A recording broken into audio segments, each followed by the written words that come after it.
Hello and welcome to this episode of Real Women. I'm Amber Carnish and joined with me today is filmmaker Sophie Barnes. Thanks for being here with me, Sophie. Thank you. So can you just tell me a little bit about yourself? Yeah, so I am an artist and filmmaker. I was born and raised in Little Rock. Little Rock is one of my favorite places. That's honestly a really important thing about me, is that I'm like a really big fan of Little Rock. Like, Yeah. I think that I want to make stuff exclusively in Arkansas for the rest of my life. Other things about me, I mean, I'm kind of cray-cray. I'm a little cray-cray. I'm trying not to suppress that anymore. I think it's going to make me a better artist and better filmmaker all around. For sure. More unique, more just more peculiar than others, maybe. Yeah. My work is very personal. It's experimental, abstract. I do like to work in narrative, but it's not my focus right now. Yeah. Well, can you tell me how you got started into the film industry? Like, what made you say, hey, I want to be a filmmaker? I've always wanted to be an actress, actor. Yeah. Always wanted to be a comedian. I always wanted to be a performer in some way. Yeah. But I also always loved big, epic musical films Okay. when I was a kid. Yes. Okay. I would watch Mary Poppins, Sound of Music, Wizard of Oz, all of these things.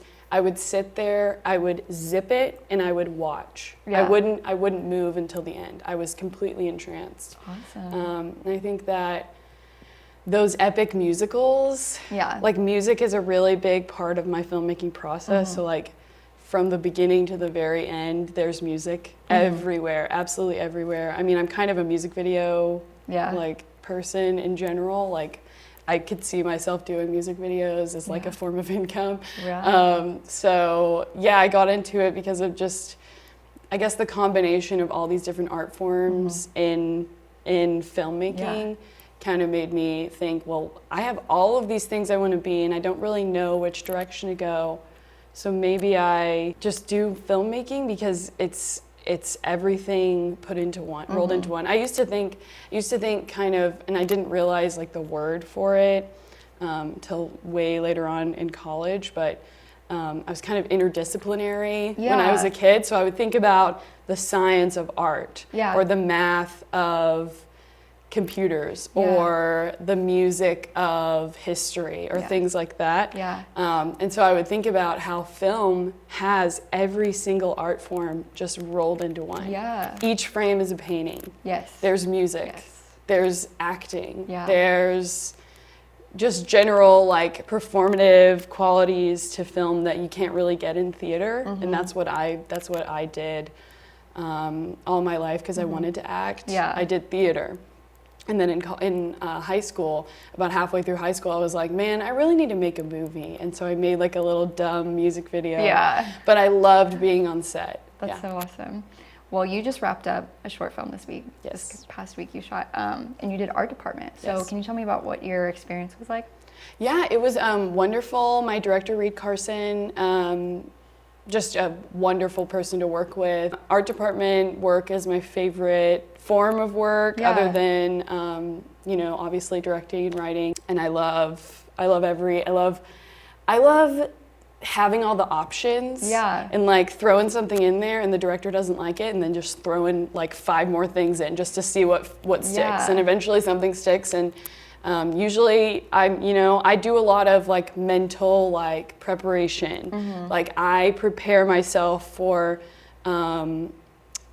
what kind of choices I need to make while I'm on set. You know, like this film was set in 2004, so I was very perceptive of I had to be very perceptive of everything that was in frame and be like, does that read as 2004? Does it not? Yeah. What can we do to flip that? What can we do to change that? So I love being perceptive. I love the kind of observational skills you have to be an art director. So can you tell me about other projects that you've worked on, some projects of your own or ones that you've just worked on or anything? Yeah, I can tell you about a couple. One of my favorite projects I did junior year of college. It was my second film of college. It's called Father. Father was kind of my turning point where I was like I was making stuff more the way like I see it in my head than the way my professors were like necessarily like trying to make me make a movie. Like I was just like, I'm just gonna make this as is. And then people have a little bit of a problem with some of it because they're like, it's too slow or it's this, and I'm like, dude, all I know is I made this movie the way it was in my head, and it's exactly the way it was in my head. So if that makes it a bad movie, then can't really tell you anything. Yeah. I mean, maybe it's a bad movie, but I don't think it's bad. I do love that movie. Yeah. I did recently work on a feature. I was the production designer for the majority of the shoot, and it's called Llego Hoy.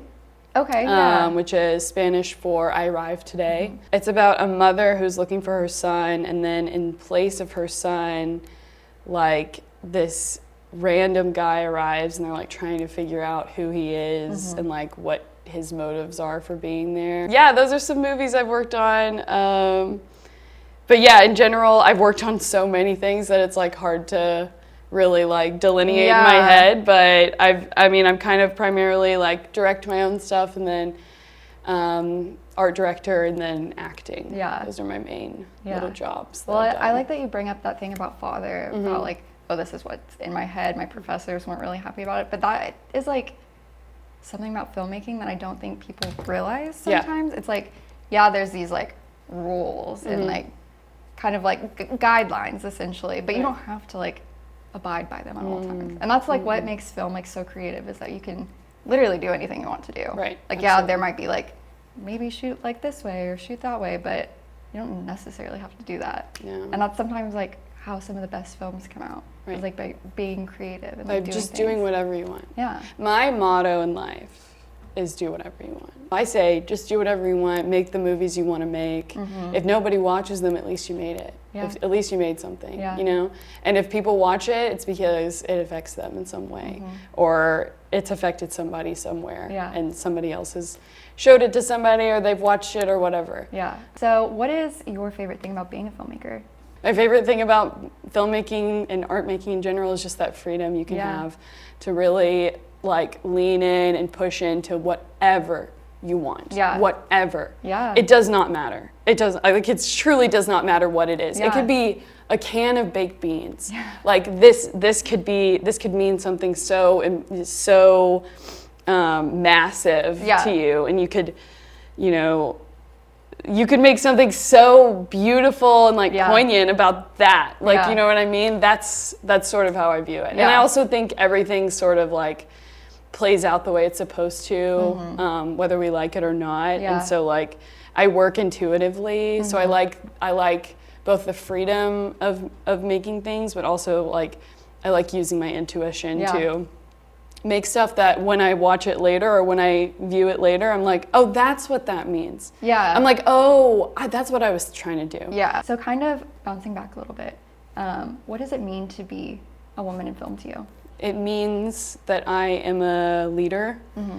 It means that I am also a follower. Yeah. I follow all of the women in film who have come before me, and I lead all the women in film who come after me. I think that if women continue to stand up for themselves, if women continue to stand up for their fellow women, and if women just continue to unionize, join together, and become like one big woman together, we're gonna overcome. A big part of the reason why I wanted to do this show is because I want to hopefully inspire other women. I want maybe a young woman who is interested in film and doesn't really know where to start, and she watches this show and is like, there are other women who want to encourage other women to keep doing and pursuing what they want to do. Yeah. So no, I mean, that's kind of why I try to have the platform I have. Yeah. Specifically because I want young women who are kind of like growing up like with this little crazy head, like this little unique mind, to see that somebody's just like doing it. Yeah. Like, you know what I mean? Yeah. Kind of stepping back a little bit, what can we expect to see from you in a couple years?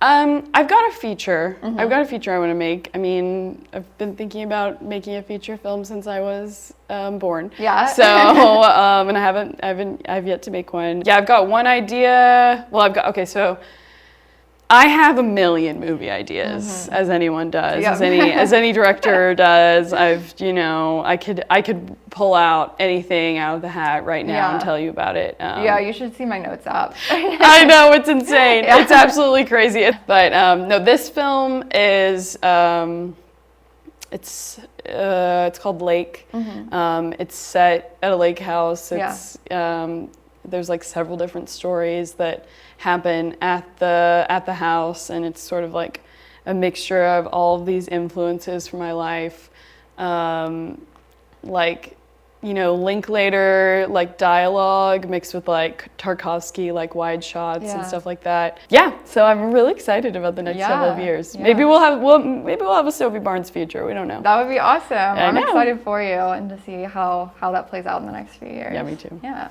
And one last question.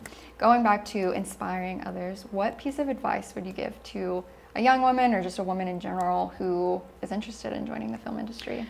I was thinking about this question because I was like, wow, this is really, like, I don't want to say something dumb. Like, I don't want to say something, you know, you've heard before, but I mean, like, I'm not going to come up with something that's completely new and original, but I really think going back to like my little life motto that I was talking about, doing whatever you want.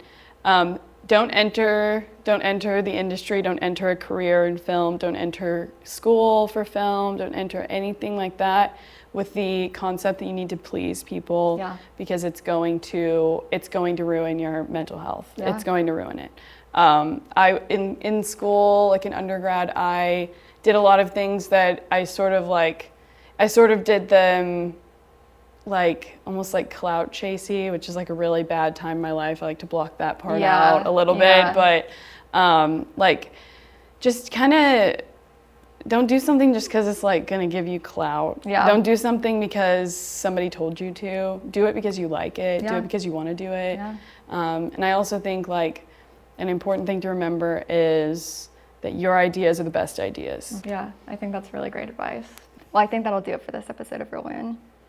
Be sure to tune into future episodes as we introduce more women across the state who are changing the film industry. On behalf of Sophie Barnes, I'm Amber Carnish, and I'll see you next time.